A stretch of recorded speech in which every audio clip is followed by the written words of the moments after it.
শুরু হলো ঈদ যাত্রার ট্রেনের আগাম টিকিট বিক্রি। যথারীতি এবারও শতভাগই অনলাইনে বিক্রি হচ্ছে টিকিট, তাই কমলাপুর রেল স্টেশন ফাঁকা।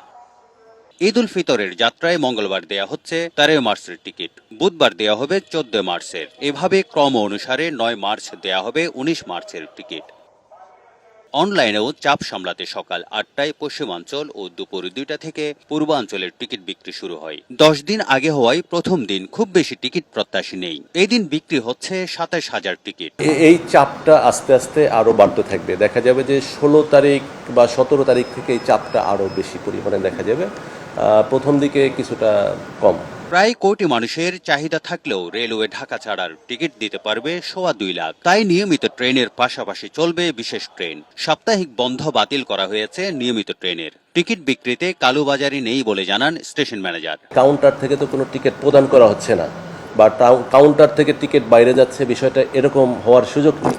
কাজে এখানে টিকিট ব্ল্যাকের কোনো সুযোগ নেই বলে আমি মনে করি। এদিকে 13 মার্চ থেকে দেয়া হবে ফিরতি টিকিট। এদিন বিক্রি হবে 23 মার্চের টিকিট, চলবে 19 মার্চ পর্যন্ত। তারেক শিকদার, বৈশাখী সংবাদ, ঢাকা।